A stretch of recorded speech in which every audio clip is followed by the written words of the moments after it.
Sunday of Inkstarzz Sports on the line with number 10, wide receiver of the L.S.U Tigers, Russell Shepard. What's up, man? How you doing? Doing good, man. How you doing today? Oh, man, everything good, man. So, man, first I wanted to start off by asking you about your transition from quarterback to wide receiver when you first got to L.S.U. How difficult was that for you? It was pretty difficult. You know what I'm saying? I was asked to move, make a whole position change.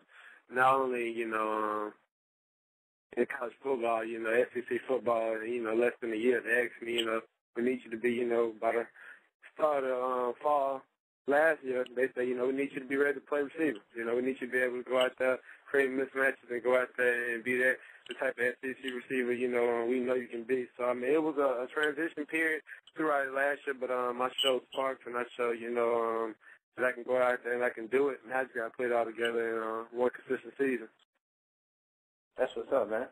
So, one of your former teammates, Patrick Peterson, was just drafted number 5 in the past draft. What was it like going against him every day in practice?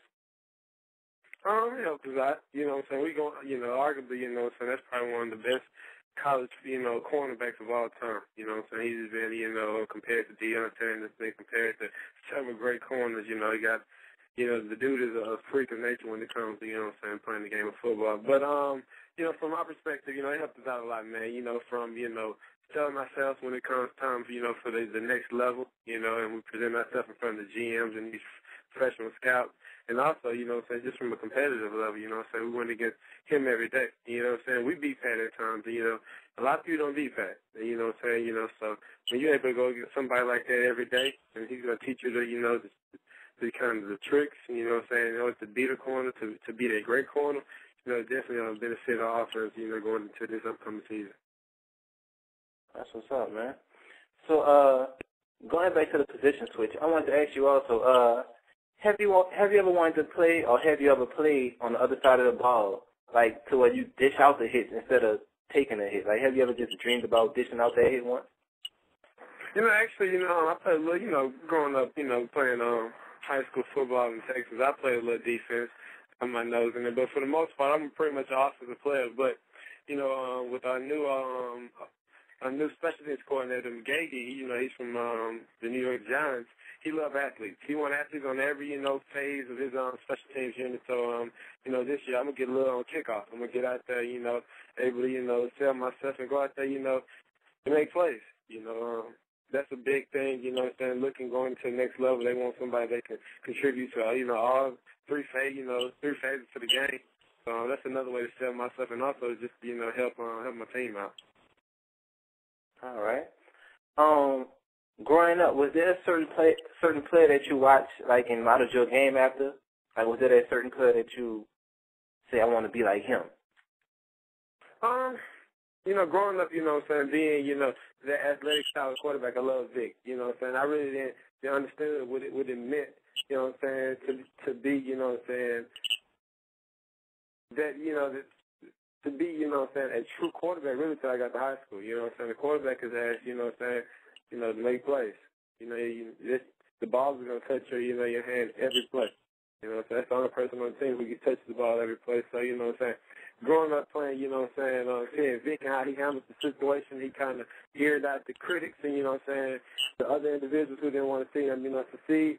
He had a great athlete, So, I definitely modeled him and, going to the receiver position now, I kind of make my own different kind of player. I like a little bit of Sean. I like a little bit of Larry Fitzgerald. I like a little bit of Andre. So, I kind of got my own imaginary player, kind of made up in my mind. I feel that, man. All right. So, me being a Tiger fan, I know when it's time to play like Alabama, I pull out my purple face paint, my yellow muscle shirt, my L.S.U blow-up hat, and everything. What would you say the biggest rivalry for the L.S.U fans? Like, what's the one game where they really get riled up the most? It'd probably be Bama. You know what I'm saying?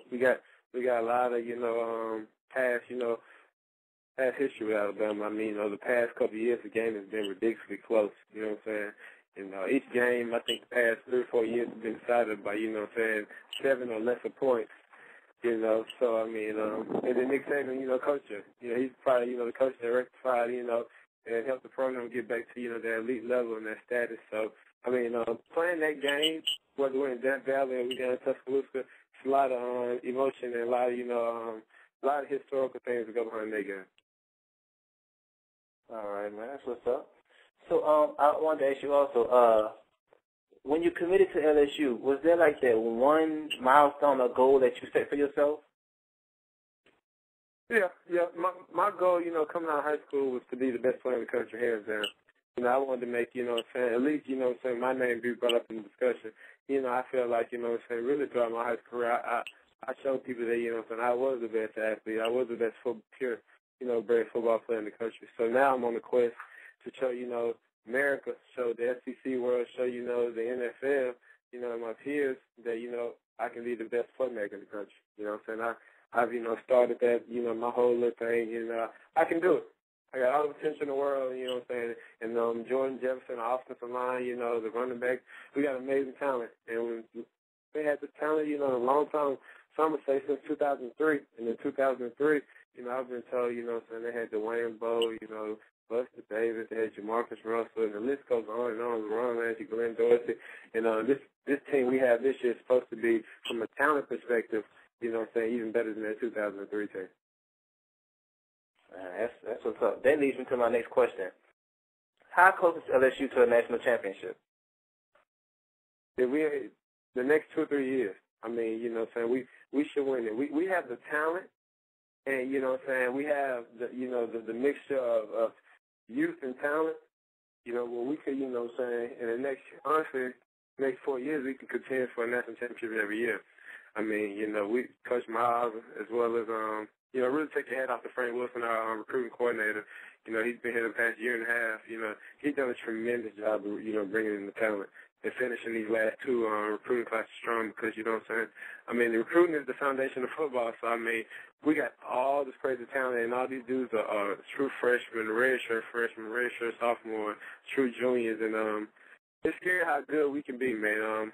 I heard several GMs and several, you know, professional scouts, you know, say that, you know, this is one of the better teams I've seen from a talent perspective, you know what I'm saying, in a while. Yeah, that's exciting, man. All right, man. This is my last question. This is a fan-submitted question. How does it feel having a cousin that's been so supportive since day one? That's my boy, man. Anywhere I go. But I've told him from, you know, I told him 2 years ago, and I'm standing behind it, you know what I'm saying, regardless if I end up in, you know, New England, he in New England. If I end up in L.A., like, you know, I need him, you know what I'm saying. He got a charisma and, you know what I'm saying, something about him, which he brings, you know, he drives people, you know, to kind of, you know, they want to be around him. And, you know, you want people like that on your team and people like that who also got a knack, and also, you know, they leaders that can make you more money. I mean, at the end of the day, you know what I'm saying, that's what the game, you know, football is about, is, you know, playing the game you love and also, you know, find a way to make as much money before, you know, the game move on without us. You know what I'm saying? So, you know, neighbor does an amazing job teaching me that, man, and I really want to thank him for that. But I owe him something. I got him in a couple of years, another year and a half, so he's going to be straight. All right, man. Well, thank you for your time, man.